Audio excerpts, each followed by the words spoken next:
Assalamualaikum warahmatullahi wabarakatuh. Waalaikumsalam warahmatullahi wabarakatuh. Apa kabar? Baik. Baik. Sudah sarapan semua? Sudah. Nah, baik. Ada yang nggak masuk namanya? Ada. Siapa? Tommy. Kenapa ada masuk? Tidak Oh, nggak ada surat izinnya? ada. Nah, nanti tanyakan ya. Kalau udah masuk, lain kali pakai surat izin. Hanya Romi satu ya? Ya. Ya. Yang lain masuk ya? Ya. Baik. Untuk sekarang silakan keluarkan bukunya. Buku dan pulpennya dikeluarkan alat tulisnya. Sekarang kita akan belajar tentang pembelajaran yang baru saja dirilis oleh pemerintah. Disuruh ajarkan untuk kelas 5 dan kelas 6 SD ya. Jadi pembelajaran ini tentang coding dan kecerdasan artifisial. Ya. Yuk disiapkan dulu bukunya.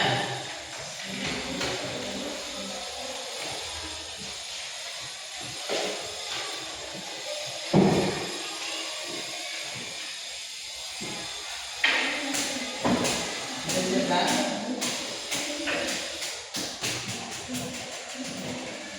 Sebelum masuk materi, alat alatnya kita berdoa terlebih dahulu. Berdoa mulai.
Baik, kita akan belajar tentang coding dan kecerdasan artifisial. Ada yang sudah tahu apa itu coding dan kecerdasan artifisial? Coba, ada yang tahu? Ada yang tahu yang begini? Tidak tahu. Coding dan kecerdasan artifisial ini adalah suatu kecerdasan yang dibuat oleh manusia menggunakan sistem yang mana hal itu digunakan untuk membantu manusia dalam kehidupan sehari-hari. Sebenarnya kalian sudah sering menggunakan, hanya saja istilahnya saja mungkin kalian belum tahu, belum paham. Ada yang pernah menggunakan YouTube? Nah, YouTube, TikTok, Shopee, ya itu ya. Itu juga termasuk kecerdasan artifisial.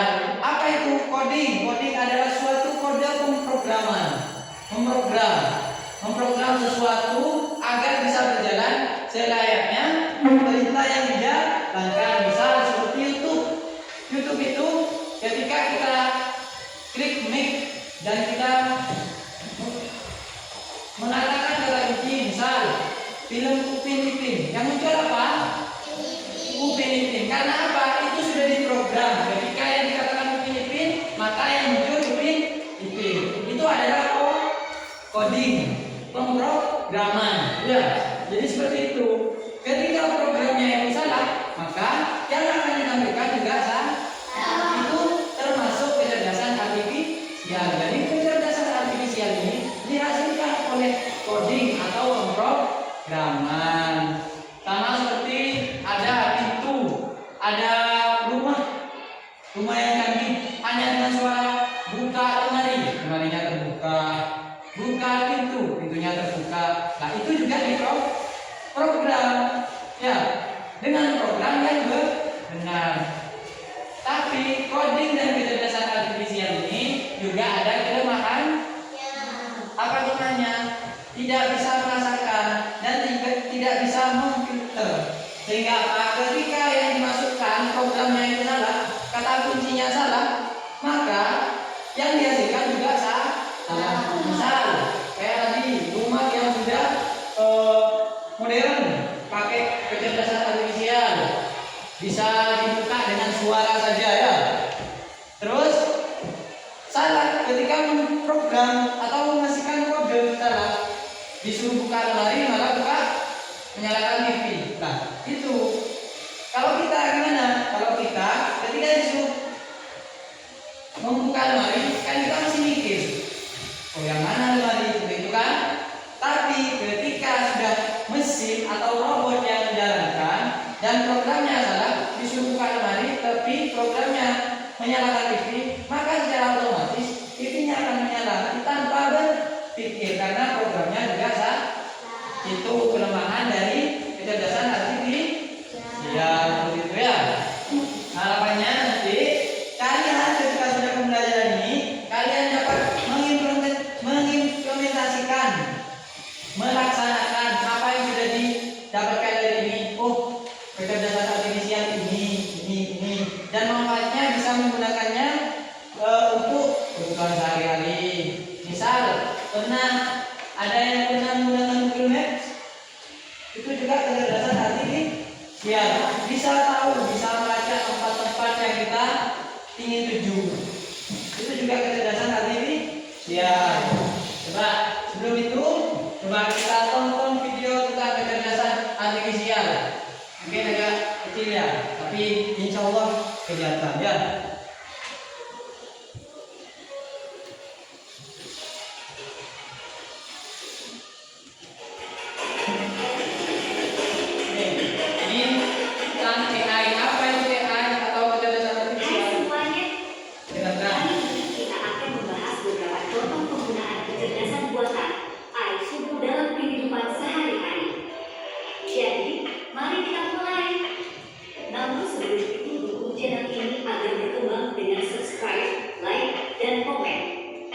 Jangan lupa ya, tekan sekarang. Pertama, kita punya asisten virtual seperti Siri, Google Assistant, dan Alexa. Misalnya, saat kamu menggunakan Siri di iPhone, kamu dapat bertanya, cuaca hari ini di Jakarta. Dan Siri akan memberikan informasi cuaca yang akurat.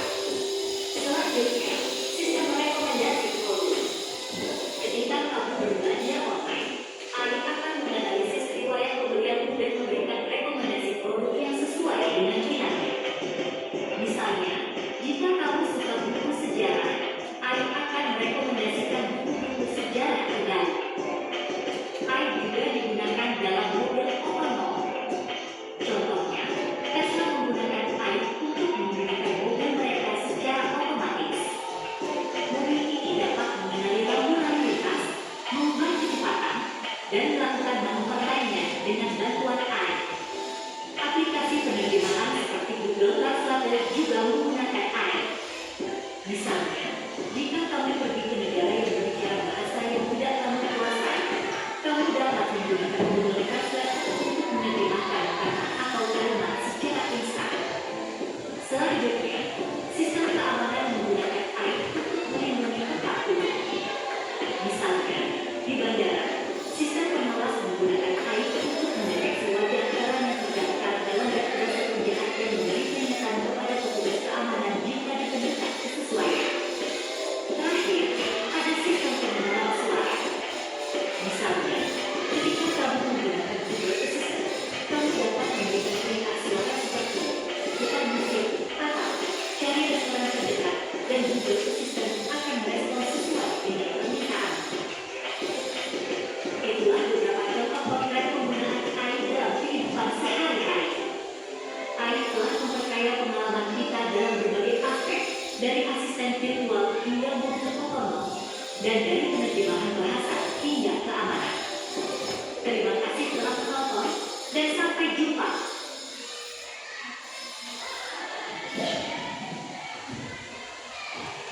Itu ya teman-temannya.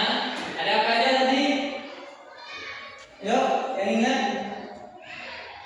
Google Assistant. Itu ada semua di HP-HP Android, itu ada semua. Jadi ketika Anda misal namanya motor pakai Google Assistant, halo Google, itu langsung Google-nya buka WhatsApp, buka WA-nya. Itu bisa. Misal jika mati lampu dari sana, halo Google, hidupkan center, hidup di senternya. Nah, begitu ya. Nah, jadi itu kecerdasan artifisial itu jika dimanfaatkan dengan baik, maka dapat bermanfaat bagi kehidupan sehari-hari.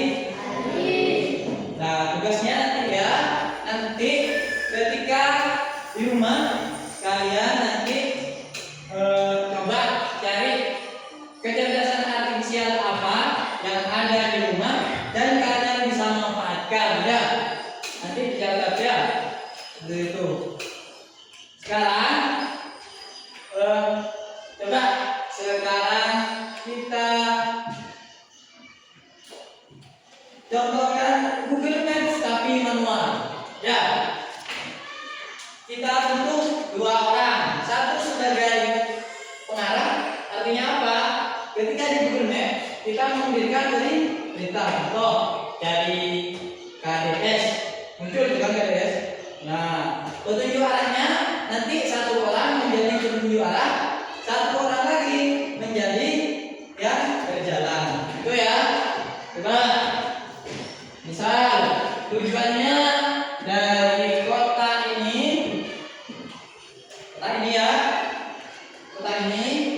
Coba pulpennya maju pulpen. Ayo pegang pulpennya semua, pulpennya. Ayo sini. Satu taruh sini. Nela. Yogi. Galeri. Sini lagi sini. Sini. Terus. Jalan sini. Nah, ya yuk. Nah, sekarang duduk. Yuk, siapa yang mau jadi pemandu arah? Coba. Naila dah. Naila berdiri di sini. Jadi pemandu arah. Ismi yang jalan, tutup mata ya sini. Ntar lagi disuruh maju. Kalau belok disuruh belok gitu ya. Ya paham? Coba tutup matanya ini. Yuk, 1, 2, 3.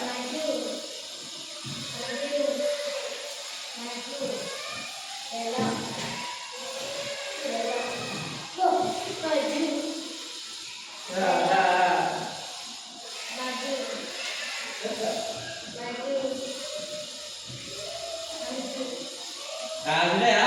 Nah, itu ya. AI itu bekerja seperti itu.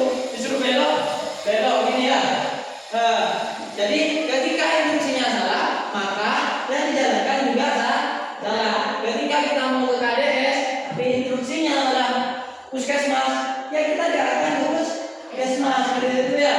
Maka AI itu tergantung instruksi.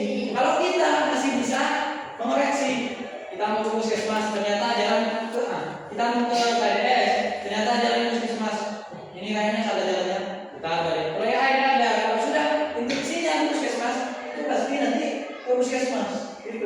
Itu kekurangannya AI. Karena apa? AI itu kecerdasan hanya pakai robot, ya, kecerdasan yang berdasarkan data saja ya. Itu paham? Udah ambil lagi bukunya. Seperti itu ya.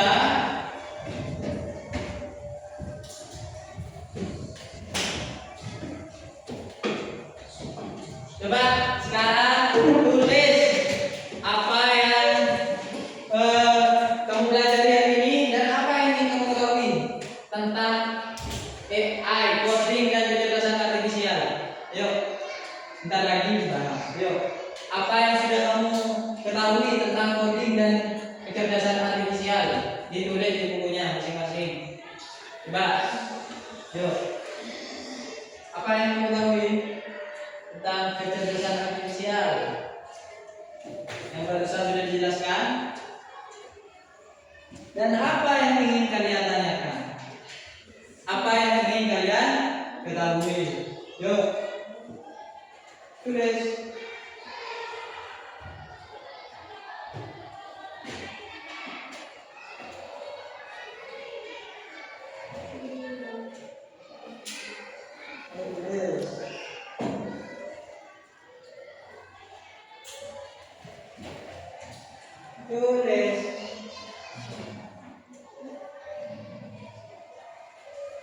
Yuk, tulis apa yang barusan yang sudah kalian ketahui tentang coding dan kecerdasan artifisial. Dan selama ini kan kalian sudah dapat apa? Berapa saja terus kalian? Kalian sudah menggunakannya, hanya saja kalian tidak tahu bahwa itu kecerdasan artifisial.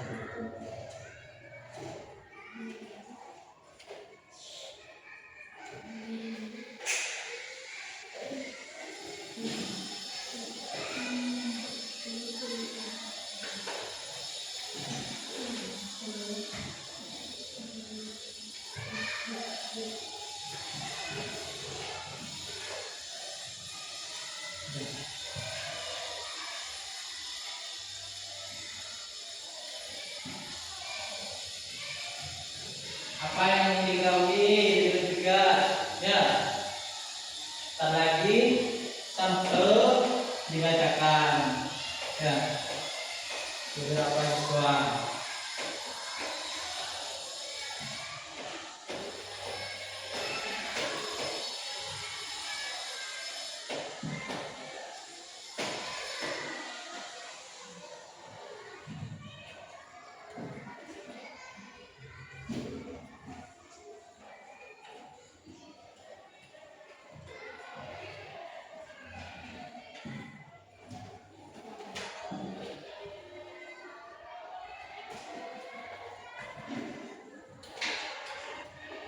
Dua menit lagi.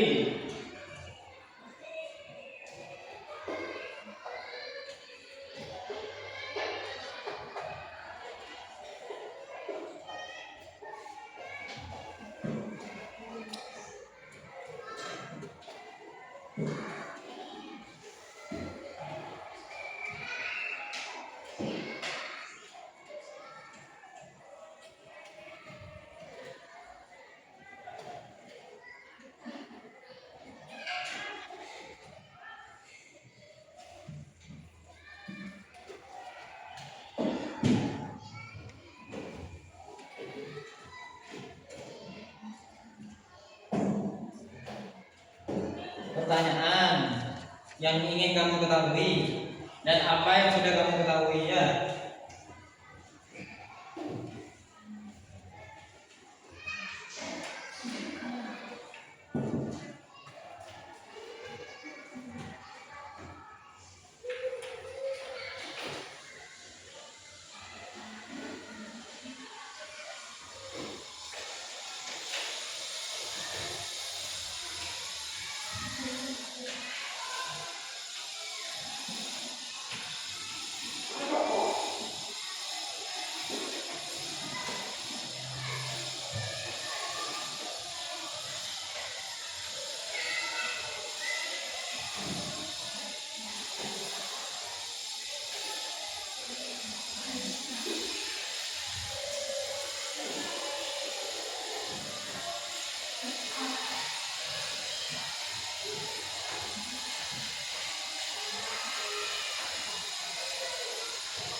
Udah? Udah ya? Udah belum? Proses.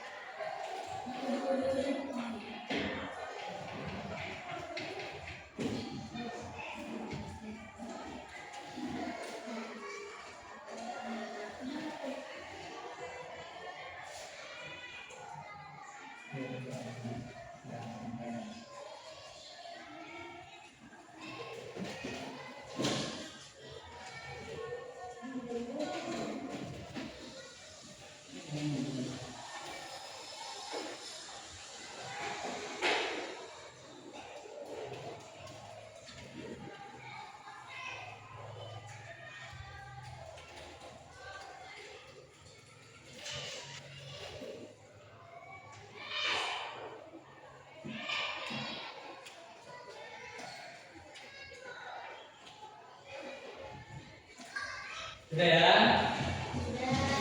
Coba sekarang. Di sini dibaca. baca apa yang sudah dilalui dan mungkin ada pertanyaan.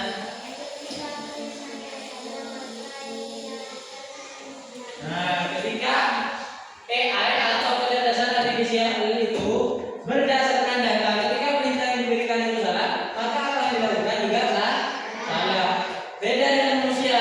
Kalau manusia yang benar-benar baik, perintahnya salah, maka itu tidak akan dilakukan. Begitu ya. Coba ada pertanyaannya? Apa yang ingin diketahui? Ayo dibaca.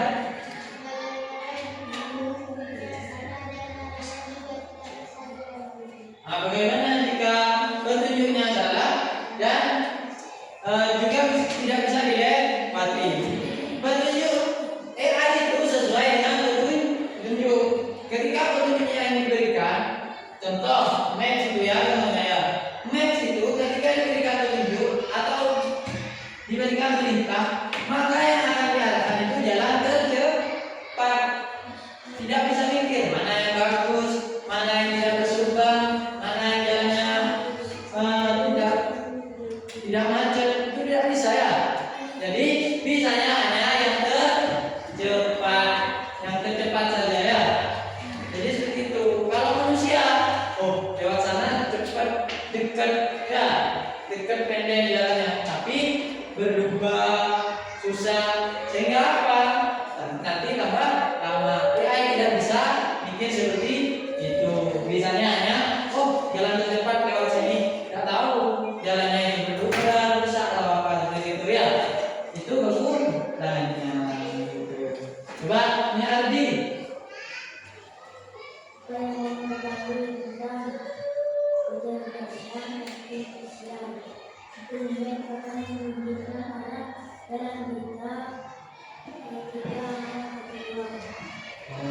Google Map akan menunjukkan jalan kita ketika mau ke tujuan dengan perintah yang makanya. Karena apa? Karena memang hanya berbasis data saja, tidak bisa belajar sendiri ya. Hanya berbasis data. Namanya apa? Yang sering buka TikTok, misal yang nyari di TikTok, misal di sini di TikTok nyari apa? Pasti yang muncul tidak jauh dari itu. Tidak mungkin muncul yang lain. Ya, misal lagi nyarinya tentang sepak bola, pasti yang muncul tentang sepak bola. Terus kenapa AI itu hanya menangkap apa yang sudah pernah dari itu direkomendasikan sepak bola, terus ya nyari lagi tentang makanan, ya makanan yang direkomendasikan. Nanti makanan yang keluar seperti itu ya. Kenapa hanya berbasis data apa yang sudah dimasukkan, yang belum dimasukkan tidak tahu, tidak bisa ya. Kalau manusia tidak bisa mencari sendiri, itu paham? Ada lagi yang menanyakan? Coba punya kira? Coba baca. Yang atas dulu.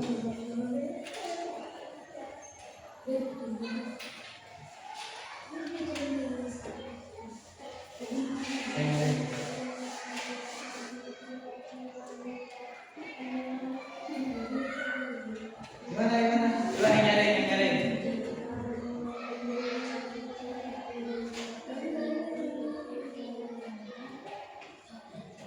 Oh ya, terus pertanyaannya.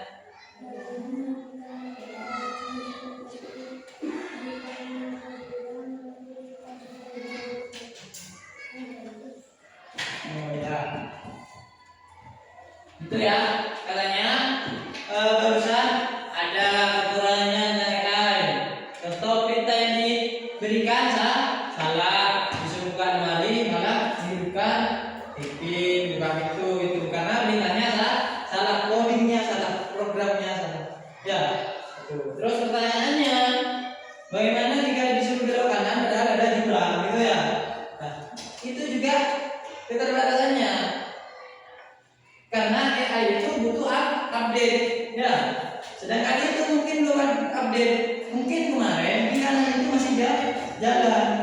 Mungkin ada kerusakan apa dijadikan jurang, sehingga masih disuruh belok kanan. Makanya dari itu kita sebagai pengguna AI dan kecerdasan artifisial untuk memanfaatnya harus benar-benar paham betul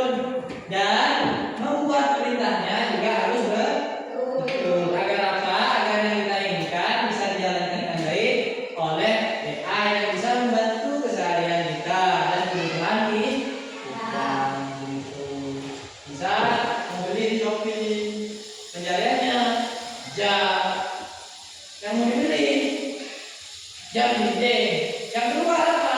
Jam tangan nanti yang lain. Kenapa? Sekarang yang lagi ngetren itu jam tangan ya. Jam tangan. Jadi perintahnya itu harus detail. Karena hanya dua senjata, jam dinding gitu ya. Kaos kan banyak. Ada kaos kaki, kaos tangan, ada kaos baju yang dipakai gitu ya. Jadi harus detail. Nanti kalau kaos itu masih loading, apa yang sering dicari? Itu nanti. Kalau kalian sering cari kaos kaki nanti yang muncul. Padahal kalian mau beli kaos tangan, mau beli kaos baju, gitu. Makanya harus di detail gitu ya. Paham? Paham? Ada lagi yang ditanyakan? Ada lagi?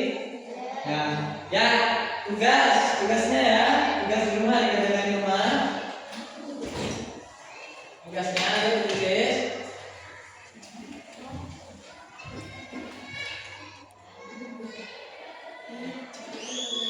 Buatlah tabel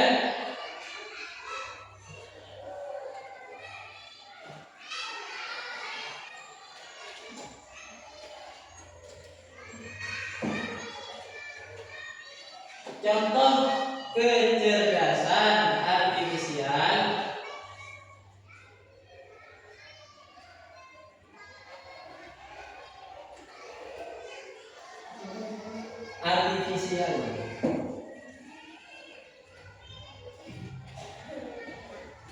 dan cara pemanfaatannya.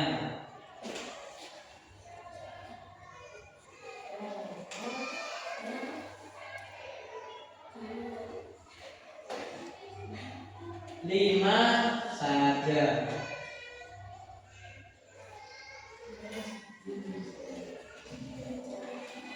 Tuh ya, cari 5 kecerdasan artifisial yang ada baik di sekolah, di rumah, di masyarakat, di jalan atau di mana saja, dan bagaimana cara memanfaatkannya untuk kehidupan sehari-hari. Paham? Paham? Ada yang ditanyakan? Sebelum kita akhiri, ada yang ditanyakan? Ada yang ditanyakan? Sudah selesai nulisnya? Sudah.